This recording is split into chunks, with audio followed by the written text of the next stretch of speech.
जय हिंद दोस्तों। आज का टॉपिक रहेगा हिस्ट्री एपिसोड 6। इस एपिसोड में पहले सुनना पड़ेगा, उसके बाद 5 क्वेश्चन रहेगा, उसका जवाब देना पड़ेगा। ठीक है दोस्तों, देखते हैं। सामवेद। सामवेद को भारतीय संगीत का जन्मदाता माना जाता है। सामवेद में 1549 ऋचाएँ हैं, जिनमें अधिकांश को ऋग्वेद से प्राप्त किए गए हैं।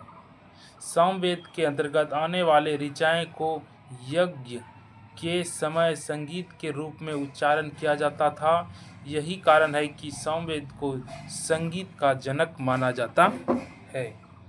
सामवेद के ब्राह्मण ग्रंथ पंचविंश एवं तापन्य, षड्दशी एवं जैमिनी है।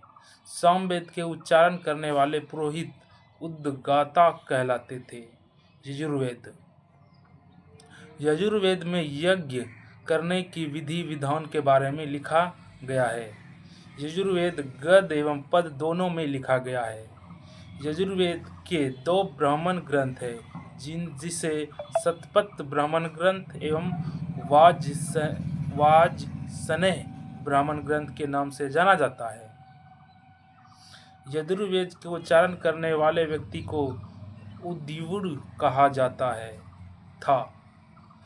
कर्मकांड के विषय में वर्णन यजुर्वेद में किया गया है। मानव जीवन के विकास के लिए यज्ञ, कर्म एवं उपासना अवश्य है। नोट: ऋग्वैदिक काल में सिर्फ ऋग्वेद की रचना की गई, लेकिन उत्तर वैदिक काल में सामवेद, यजुर्वेद एवं अथर्ववेद की रचना की गई। अथर्ववेद। अथर्ववेद को लौकिक वेद भी कहा जाता है। अथर्ववेद के लेखक अथर्वा ऋषि है। अथर्ववेद का संबंध ब्राह्मण ज्ञान से है। अथर्ववेद में सामाजिक जीवन से संबंधित सभी बातों का वर्णन किया गया है। इसके अंतर्गत रोग का कारण, रोग का निवारण, औषधि का प्रयोग, यंत्र मंत्र, जादू टोना, विवाह इत्यादि का वर्णन अथर्ववेद में किया गया है। यही कारण है कि ऋग्वेदिक, सामवेद एवं यजुर्वेद को परलौकिक वेद कहा जाता है, जबकि अथर्ववेद को लौकिक कर्म कहा जाता है, क्योंकि इसका संबंध मानव जीवन एवं उसकी सभ्यता संस्कृति से है। अथर्ववेद में आशीर्वाद, श्राप एवं प्रायश्चित की बातें भी लिखा गया है। अथर्ववेद का एकमात्र ब्राह्मण ग्रंथ गोपथ है। राष्ट्र की उत्पत्ति की कल्पना सर्वप्रथम अथर्ववेद में किया गया। अंधविश्वास के संबंध में पहली बार अथर्ववेद में किया गया।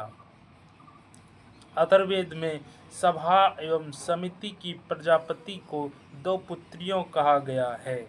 अथर्ववेद में चावल को व्रीहि कहा गया है। मगध उपाजनक का उल्लेख सर्वप्रथम अथर्ववेद में मिलता है। नोट: ऋग्वेद की रचना 1500 ईसा पूर्व से 1000 ईसा पूर्व के बीच हुई। सामवेद, यजुर्वेद एवं अथर्ववेद की रचना 1000 ईसा पूर्व से 600 ईसा पूर्व के बीच किया गया। जो इस चैनल पर नए हैं, इस चैनल को अवश्य सब्सक्राइब करके बेल आइकन दबा दें। और आज का 5 क्वेश्चन है, जिसका जवाब मन में दे देना है। ठीक है दोस्तों, देखते हैं। किस वेद को भारतीय संगीत का जन्मदाता माना जाता है? 20 सेकंड। सामवेद को। किस वेद में यज्ञ करने की विधि विधान के बारे में लिखा गया है? 20 सेकंड। यजुर्वेद। किस वेद में गद्य एवं पद दोनों में लिखा गया है? यजुर्वेद। अथर्ववेद के लेखक कौन है?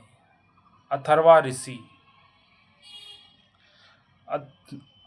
अथर्ववेदिक एकमात्र ब्राह्मण ग्रंथ का नाम क्या है? 20 सेकंड। गोपथ। धन्यवाद।